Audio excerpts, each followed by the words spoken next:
Hello everyone, welcome back. Like, comment, share, subscribe, hit the notification button. It's been a minute, but I have something someone brought to my attention. Micro-retaliation. Look it up. You'll find it interesting. But it happens all the time in healthcare setting, all the time. I'm going to give you some examples of some young men and young ladies sent to me. They was telling me about some things that happen when they work. Whether you're a nurse, RN, LPN, CNA, secretary, healthcare tech, monitor tech, whatever your field is, it can happen to you. Some things they brought to my attention was micro-retaliation. It's not commonly used, but it is abused in healthcare. Some couple of examples are, say you have a manager that's friend with people that work on the floor, nursing staff, secretaries, whatever it is. And you're trying to transfer because you don't like the work environment. You see that people are very messy. They doing backstabbing things. They doing bullying. It's a hostile environment. And you go to the manager because they claim it's an open door policy. You can go in there until you can't go in there until the door is not open. You say, hey, I have a problem with so-and-so. I don't like how she's lying on me. I don't like how she's putting out rumors and it keep coming back to me.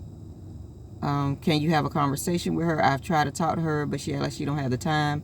I made 3 attempts. I text her, I called her, I emailed her. You can check my work email. I emailed her and I didn't say anything. And you can check my texts and her texts. I didn't say anything inappropriate. I just said some incidents that has occurred over the last few months I would like to discuss with you. Please contact me in the next 10 to 15 days.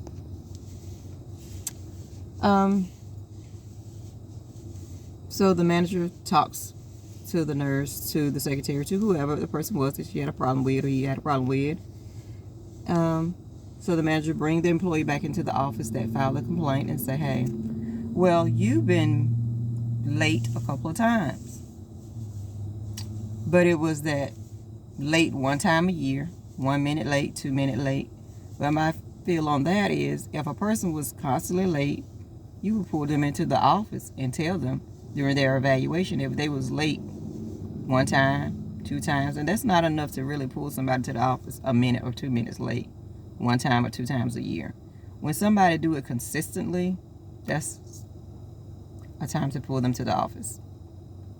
That was micro-retaliation for coming to the office talking about the manager's friend. Another incident is when a young lady was pinned up in the elevator. Trying to get out of the sun. She was pinned up in the elevator by a housekeeping guy that liked her, and he made several attempts to talk to her and have a relationship with her, but she said, I don't want a relationship. I'm okay. I'm good. He kept saying, well, what is your type? She said, I don't have a type. He said, everyone has a type. So the first opportunity he got to get in the elevator with her, he took it. He pinned her against the wall. He caressed her private areas, top to bottom. He choked her and said, well, tell this, nobody's going to believe you. Now, telling you he stopped the elevator. So it wasn't enough to kill her, but it was enough to make her afraid. So she told the supervisors. She told the supervisor, hey, he was stopping the elevator. He wanted to talk to me.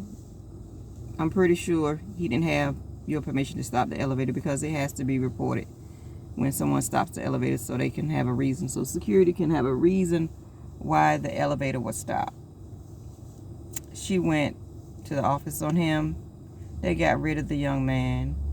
So this happened to the young lady a couple of years later. And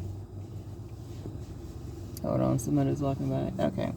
Talked to the young man, he got fired. So another guy that was in a supervisor role tried to have a relationship and said, you went to the office with me, nobody's going to believe you about I'm trying to talk to you. Why would I talk to you? I could talk to anybody.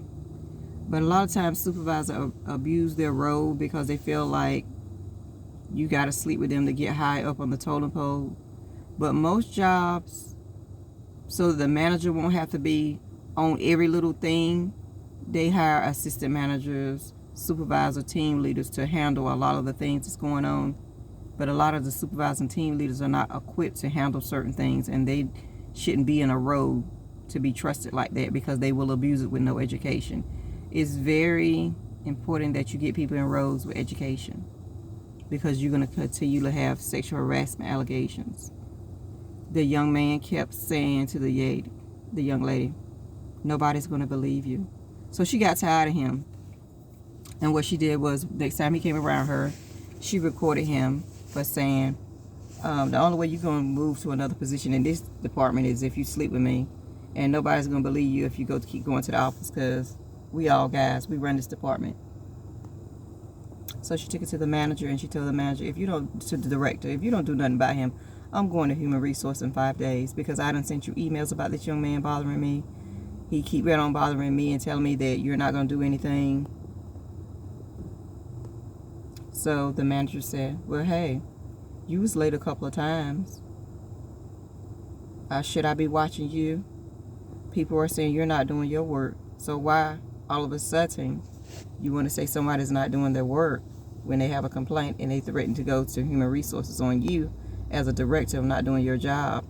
But you're trying to send your friend notifications of you better be careful around this young lady.